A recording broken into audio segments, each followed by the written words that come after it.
Item ಯಾವುದೇ ಇರಲಿ try ಮಾಡಿ ಆಚಿ ಚಿಕನ್ ಮಸಾಲಾ. ರಾಜ್ಯದ 2 ಕ್ಷೇತ್ರಗಳಿಗೆ ಉಪಚುನಾವಣೆ ನಡೀತಾ ಇರೋದು ಎಲ್ಲರಿಗೂ ಗೊತ್ತು. ದಾವಣಗೆರೆ ದಕ್ಷಿಣ ಮತ್ತು ಬಾಗಲಕೋಟೆಯಲ್ಲಿ ಸ್ವತಃ ಸಿಎಂ ಡಿಸಿಎಂ ಎಲ್ಲ ಪ್ರಚಾರ ಮಾಡಿದ್ರು. ಅಲ್ಲಿ ಯಾವುದೇ ರೀತಿಯ ಬಂಡಾಯದ ಬಿಸಿ ಕಾಂಗ್ರೆಸ್ಗೆ ತಟ್ಟಲಿಲ್ಲ. ಬದಲಾಗಿ ದಾವಣಗೆರೆ ದಕ್ಷಿಣದಲ್ಲಿ ಆರಂಭಿಕ ಹಂತದಲ್ಲೇ ಬಂಡಾಯದ ಬಿಸಿ. ಬಂಡಾಯ ಶಮನ ಮಾಡೋದಕ್ಕೆ ಸಚಿವ ಜಮೀರ್ ಅಹಮದ್ ಖಾನ್ ಅವರಿಗೆ ಜವಾಬ್ದಾರಿ ಕೊಟ್ಟರು ಕೂಡ ಇಲ್ಲಿ ತನಕ ಅವರು ಕ್ಷೇತ್ರದಲ್ಲಿ ಕಾಣಿಸಿಕೊಳ್ಳಿಲ್ಲ ಅನ್ನೋ ಪ್ರಶ್ನೆ ಇತ್ತು. ಬಟ್ ಇವತ್ತು ಜಮೀರ್ ಅಹಮದ್ ಖಾನ್ ಅವರು ಮುನಿಸು ಮರೆತು ಕ್ಷೇತ್ರಕ್ಕೆ ಹೋಗ್ತಿದ್ದಾರೆ. ಮಲ್ಲಿಕಾರ್ಜುನ್ ಅವರ ನಿವಾಸಕ್ಕೆ ಇವತ್ತು ಭೇಟಿ ಕೊಡುವ ಸಾಧ್ಯತೆ ಇದೆಯಂತೆ. ಮುನಿಸು ಮರೆತು ಬಿಟ್ರ ಸಚಿವ ಜಮೀರ್ ಅಹಮದ್ ಖಾನ್.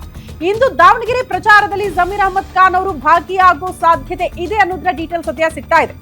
ಕೇರಳದಿಂದ ವಿಮಾನದಲ್ಲಿ ಹುಬ್ಬಳ್ಳಿಗೆ ಜಮೀರ್ ಅಹಮದ್ ಖಾನ್ ಅವರು ಆಗಮಿಸಲಿದ್ದಾರೆ. ಅಲ್ಲಿಂದ ನೇರವಾಗಿ ದಾವಣಗೆರೆಗೆ ಜಮೀರ್ ಅಹಮದ್ ಖಾನ್ ಅವರು ತೆರಳಿ ಪ್ರಚಾರದಲ್ಲಿ ಭಾಗಿಯಾಗಲಿದ್ದಾರೆ ಅನ್ನೋದ್ರ ಡೀಟೇಲ್ ಸಿಗ್ತಾ ಇದೆ. ಮೊದಲು ದಾವಣಗೆರೆಯಲ್ಲಿ ಮಲ್ಲಿಕಾರ್ಜುನ್ ಅವರ ಮನೆಗೆ ಭೇಟಿ ಕೊಡ್ತಾರಂತೆ. ಮಲ್ಲಿಕಾರ್ಜುನ್ ಅವರ ನಿವಾಸದಲ್ಲಿ ಭೋಜನ ಆದ ಬಳಿಕ ತದನಂತರದಲ್ಲಿ ಪ್ರಚಾರ ಕಾರ್ಯಕ್ಕೆ ಸಂಬಂಧಪಟ್ಟಂತೆ ಮೋಸ್ಟ್ಲಿ ಪ್ಲಾನ್ಗಳಾಗಬಹುದು ಅಂತ.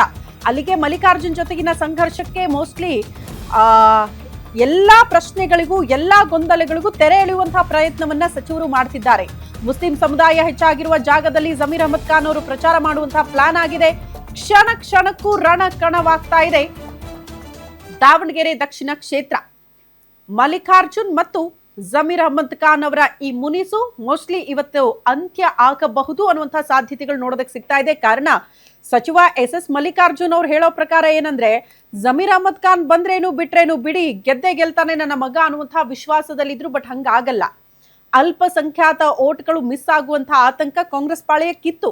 ಹಂಗಾಗಿ ಸ್ವತಃ ಸಿಎಂ ಹೇಳಿದ್ರು ಕೂಡ ಬಂದಿರಲಿಲ್ಲ. ಡಿಸಿಎಂ ನಂತರ ಸುರ್ಜೇವಾಲಾ ಅವರು ಎಲ್ಲರೂ ಕೂಡ ಕ್ಷೇತ್ರದಲ್ಲಿ ಬೀಡು ಬಿಟ್ಟು ಪ್ರಚಾರ ಮಾಡಿದ್ರು ಕೂಡ ಸಚಿವ ಜಮೀರ್ ಅಹಮದ್ ಖಾನ್ ಅವರು ಬರಲೇಬೇಕು ಅನ್ನೋ ರೀತಿಯಲ್ಲಿ ಕಾರ್ಯಕರ್ತರ ಪಟ್ಟಿತ್ತು. ಅಲ್ಪಸಂಖ್ಯಾತ ಓಟ್ಗಳು ಸಿಗಬೇಕು ಅಂದ್ರೆ ಸಚಿವರ ಆಗಮನ ಆಗಬೇಕು, ಅವ್ರ ಪ್ರಚಾರದಲ್ಲಿ ಭಾಗಿಯಾಗಬೇಕು ಅನ್ನುವಂತಹ ವಿಚಾರಗಳು ಚರ್ಚೆ ಆಗ್ತಾ ಇತ್ತು. ಮೋಸ್ಟ್ಲಿ ಈ ಬೆಳವಣಿಗೆ ಇದೆಯಲ್ಲ, ಇದು ಕಾಂಗ್ರೆಸ್ಗೆ ಪ್ಲಸ್ ಆಗುವಂತಹ ಲೆಕ್ಕಾಚಾರಗಳು ದಾವಣಗೆರೆ ದಕ್ಷಿಣ ಕ್ಷೇತ್ರದಲ್ಲಿ ನೋಡೋದಕ್ಕೆ ಸಿಗ್ತಾ ಇದೆ. ಗೊತ್ತಿಲ್ಲ ಇವತ್ತು ಜಮೀರ್ ಅಹಮದ್ ಖಾನ್ ಅವರು ಹೋದಂತಹ ಸಂದರ್ಭದಲ್ಲಿ ಮಲ್ಲಿಕಾರ್ಜುನ್ ಮತ್ತು ಜಮೀರ್ ಅಹಮದ್ ಖಾನ್ ಅವರ ಮಧ್ಯೆ ಆಗುವಂತಹ ಮಾತುಕತೆ, ತದನಂತರದಲ್ಲಿ ಆಗುವಂತಹ ಪ್ರಚಾರ ಕಾರ್ಯಗಳು ಎಷ್ಟರ ಮಟ್ಟಿಗೆ ಕಾಂಗ್ರೆಸ್ಗೆ ಪ್ಲಸ್ ಪಾಯಿಂಟ್ ಆಗುತ್ತೆ ಅನ್ನೋದನ್ನ ಕಾದ್ ನೋಡ್ಬೇಕು.